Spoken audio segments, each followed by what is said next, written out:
बिस्मिल्लाहिर्रहमानिर्रहीम। अस्सलाम वालेकुम। कैसे हैं आप सब? उम्मीद करती हूँ आप सब बिल्कुल ठीक होंगे।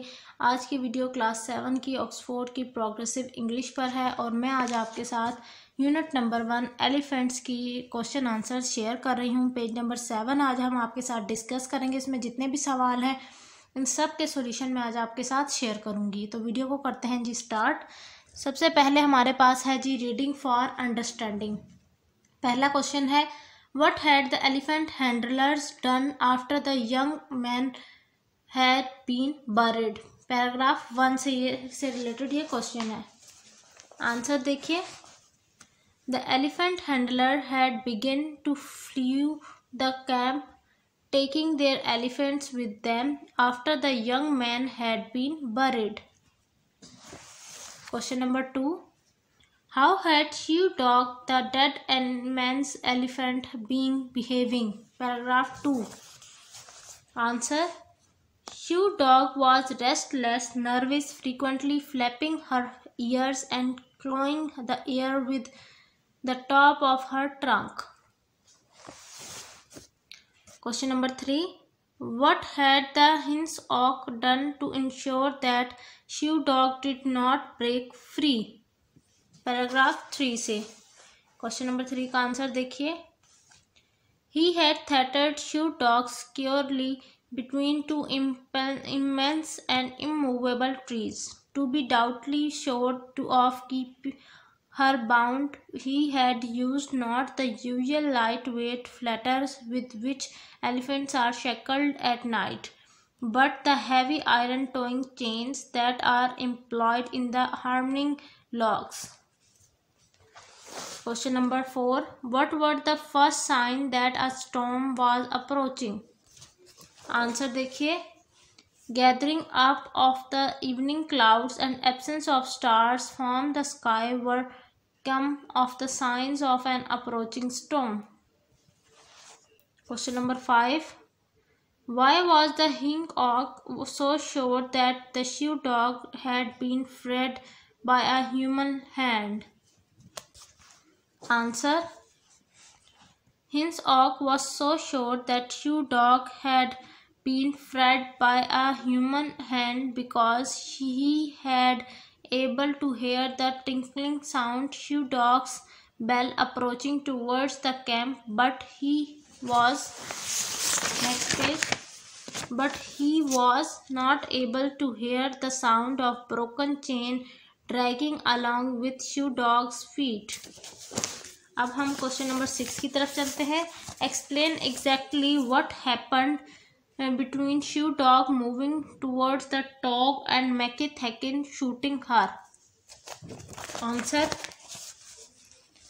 After hearing to the tinkling of the bell and feeling the tremor of the elephant's approaching weight, Mackie came to the veranda of his stall with a lantern in one hand and his hunting rifle in the other hand.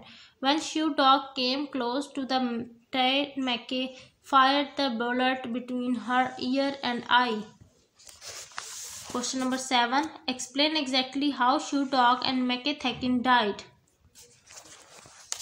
Answer. After shoot, Shew-Dog continued her momentum and hit the tie at the junction of the two cross beams that held it together. Mackie was catapulted to the ground. Shew-Dog turned towards Mackie and very slowly allowed her dying weight to go crashing down on him in a circular motion. Question number 8. What did the storyteller and the hencock see next to the huge footmarks of Shew-Dog? The storyteller and the hencock saw small, curious, shapeless and oblong impression next to the huge footmarks of Shew-Dog and assumed it to be a human footprint. अब हमारे पास आ जाते हैं next question reading for detail के question answers. पहला question है, what was the story teller able and not able to hear at the beginning of the story? Answer.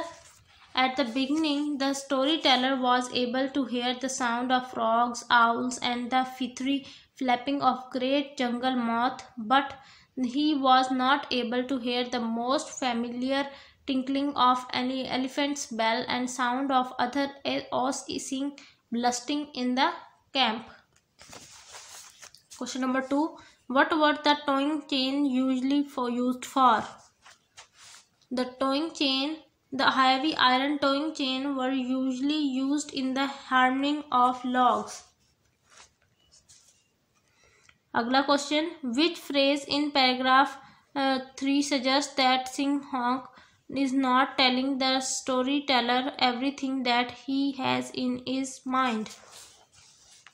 Singhok said that to the storyteller that a precautionary measure he had threatened she-dog with a very heavy chain some half-mile away from the camp in the clearing, but he was not able to explain convincingly that why he was taking this precaution and against what. Question number 4. Which phrase in paragraph 5 and 6 suggests that the elephant was very heavy? Answer.